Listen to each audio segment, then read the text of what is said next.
It was 2014 and I barely made it. I wasn't gonna graduate, I mean it, I was anxious. Less than half a point, I had officially entered the matrix. The first in the family to fail, I had tanked it. The class was economics and all the info wouldn't stick. I would pass a test then fail one, but most were a miss. But that pretty much sums up my experience at school, learning this and that, yet failing and feeling like a fool. While most kids recited what they had studied, I couldn't even remember what to do. Hey man, for this question, what did you put? Hey dude. In every class, the teacher would explain the answer right in front of me, but I would just drool. I would zone out, not interested in all these subjects I was forced to do. I would nod in agreement just for it to be over, but at the end, I still didn't have a clue. In that particular class, if you passed the quiz, you'd be able to leave 10 minutes early. It was 10 questions, I failed each one. The time was 3. Yo, 3:10, can you hurry? I remember being placed in weird classes with other kids. The material was stupid easy. Why am I here? Yet when I thought my answers to questions were correct, I would flinch. Even as a kid in elementary, things were stiff. The parent-teacher conference. He's not doing so good. He might need glasses. It's probably because he's in the back. But wait, what does that have to do with this? Is what my mom said to the guy with the nice watch on his wrist. While the rest of the class took notes, I would sit still and not move a muscle. I wouldn't do it. Wait, so am I supposed to remember what I attempted to learn last year to this year? Or is this year completely different? Because if not, then why am I being told to learn something that to me seems so intricate? I had so many questions about the material that I was reading, yet I couldn't properly articulate what I was thinking. As a kid, I just followed instructions, even if I had no idea as to why I was being exposed to it really. But back to my high school in my 12th year, when my mom found out, it hit her hard, and my situation induced fear. So she called the school and had a little chat with them to make things clear. Less than half a point. Are you kidding me? Well, is there anything that can be done to steer that grade up just a little? I mean, come on, look, we're not talking something outrageous that would make it impossible. This can't be something set in stone. This is less than half a point here. I was given one last chance, one last paper to save my future after I had once again failed my class, and I was determined to not let history repeat itself. I would not bring forth the past. C+ was my final grade. I rearranged my tassel from the right to the left and began to celebrate. Yeah, I had developed a burning feeling inside and it would continue to itch. I didn't know it yet, but my biggest opportunity in life would be voluntarily missed.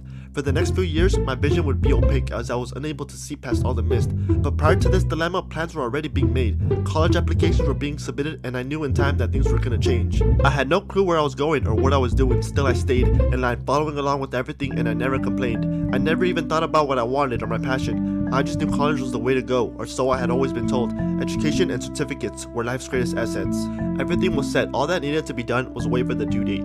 But I needed to be prepared and coming up was Black Friday. I bought a printer and HP laptop because I knew I would have to type essays. I was ready, I was excited. The first in the family to go to college and mom is proud yet I was completely terrified. There was times where I still feel the sense of disappointment. The sense of being handed the cure to our problems then throwing away the ointment. Every day that sensation began to grow. Every day it grasped me real tight and held me close. I felt hurried, I was sprinting for my life but with nowhere to go. I was making plans, setting up my future without having any goals. I was doing everything right but also doing everything wrong, as it was done blindly without remedy for the smoke.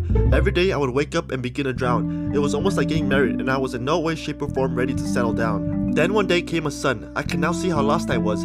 I had regained some of my vision. My older brother had his first kid. They were searching and searching for someone to babysit. They didn't want a daycare with a stranger. They didn't trust that shit. I saw my way out and after talking a bit, we came to a resolve and I took the gig. The day was here, my friends left to college and as for me, I stayed home caring for my nephew. To school I never went. Depressurized, I was able to breathe, but now the grasp of disappointment began to squeeze. Growing up, my mom never had the opportunities that I had. She moved to the US hoping that as long as I did my part, it would be given to me in my hand. And now all that had been thrown in the trash. The future she dreamed for me, I discarded and in her face I spat. She never scolded me. We talked and she tried to understand. That part lasted about a year maybe. Then I grew worried because after some time they began talks about having another baby. I didn't want to get stuck being a sitter. I love my nephew to death, but doing this for a few months had already turned me out. My focus had begun to wither. Luckily there was a change in plans and my 45 a week came to an abrupt stop, but that's when an old friend came by with an opportunity which for the next few months would last. I would get up at 4:30, put on boots, eat, make lunch, several layers of clothes, socks and hoodie. Wishing I was still in bed asleep, I'd wait for a car to pick me up. Oh, there's the beep. Depending on the location of the job, we'd drive 15 minutes or an hour. Aw man, is it freezing outside? It's winter. My teeth chatter. I can see my breath. I wonder when I'll be home for dinner. But it's 6 a.m. and my fingertips and toes are frozen. I don't want to move, but I need to if I want to feel warmth and break my statue-like posture. I'm in the middle of a field with a tree in front of me. Scissors in hand, I cut in branches that stick too far out and exceed the number of wanted branches the owner wants for the coming season. I'm working as fast as I can, but this cold is a monster.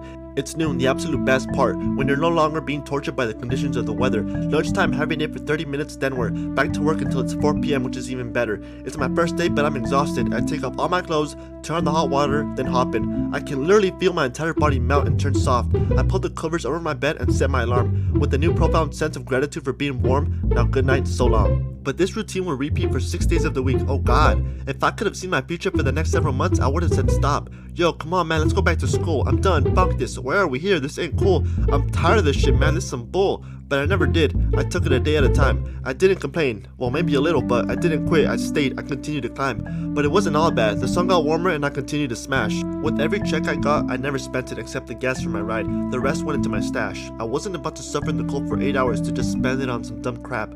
But it got warmer, the season changed, we were let go, and that was that. For the next few months, I would continue to move around and work similar jobs. It's a fact.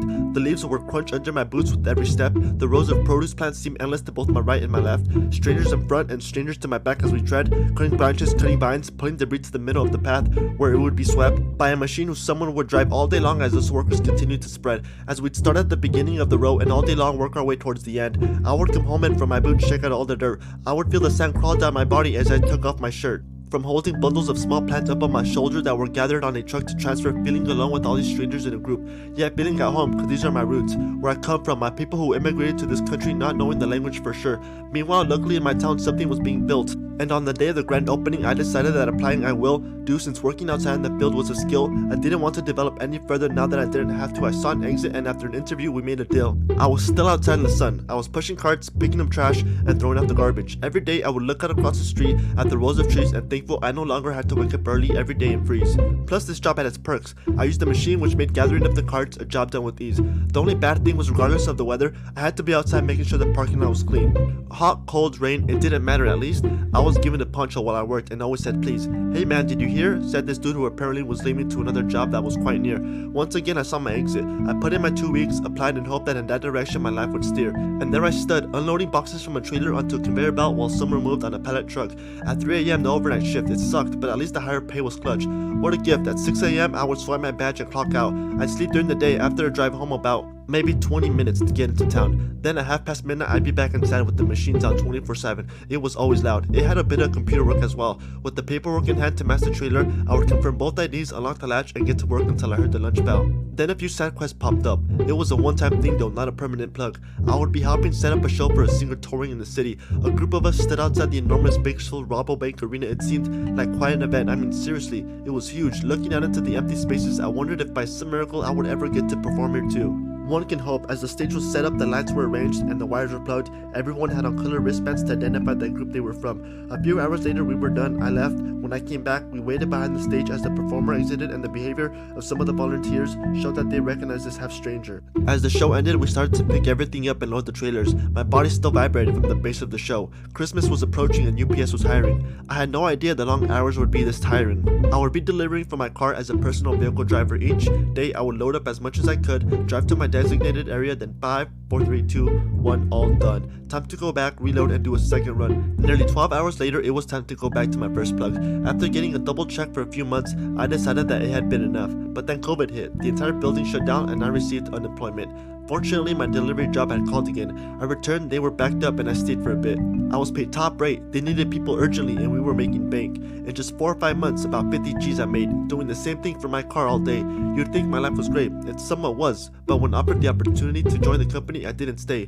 Why not? I could buy a house, buy a car. I love the money, but it's not how I was raised. Little by little, things started to slow. We had more and more meetings. We were catching up. Then eventually, we were let go. With driver experience on my resume, Pizza Hut had a driver position open. I applied, and bless up they handed me a shirt, a hat, and then a thing for my car. I was trained. Answer phones, mop floors, open boxes, and ready the dough. Wash the dishes, deliver pizza to people's front doors. And the wings. Wait, how do I do that? Hold on, let me explain. After almost a year or so, on the horizon something showed. Everyone was talking about it. It made headline news, and I knew that that was the way to go. Unfortunately, at the end, it was never the goal. I tried, I put in my 2 weeks, but when it ended, I was just at home. I had built a savings. It's not like I was broke. My phone rang about a month later. Don't worry, it was an old coworker, not a stranger. She knew about my situation and turned into my savior. Her employment needed help, and that day she did me a huge favor. But I needed to be checked out first. A few layers of testing were done. I guess they were needed to be sure I wasn't no player. Everything came out good. I was shown around the house, then signed a few papers. I slowly got accustomed to the clients and their mannerisms. With no experience, I was given a chance. First big dumb mistake I made was taking a client to buy weed. I said, I don't know. He said it would be fine. He'd been taken before, but he got caught and into an office I was brought. I wasn't thinking, I really wasn't. I said it wouldn't happen again, but eventually news spread and what happened had become a trend. I learned to become more firm and less gullible after that day's events. Anyways, there I am doing overnight shift from 12 to 8. Then I'll hit the gym for an hour until every muscle fiber breaks. After a shower, I go to bed at noon and call it a day. But that's only twice a week, so hey, it's not that bad. 40 hours and all my bills are paid. I can't help but think about all the places I've been. How I've always jumped around when a door opened and I go in. I stay until I feel my time is done, then I say farewell and split. But how much longer will this go on? How much longer will I have to work dead-end jobs? How much longer till I feel I've secured a decent spot? I've never felt permanent in any of my recent slots. Even if it's moving up, I'm tired of getting off this elevator and switching floors. Nearly a decade later and I'm just not figuring things out though. Maybe I should have stayed at the job that pays well so that I could have bought a house a long time ago for my mom so she can retire already and not have to kill herself working so much going in at 6 a.m. on the dot. Or maybe I should just go back to school. She'd like that and earn a degree in something cool, but that's not where my passion would be though. If I did, it would most likely just be as a last resort. Sometimes I can't help but wonder what if everything I'm doing is a waste of time, and what if at the end it all backfires and I was only illusioned? Do I belong in an institution? Then I also think on the other hand that I can. If I wake up to these things that make my life grand, everything I do when I'm awake makes me feel fantastic. Yet these worries that consume me dilute it with a pinch of madness. So on a final note, I truly have no idea where I'm going, but I just hope that I don't end up homeless and broke. My fear is that this future I've envisioned be simply a joke.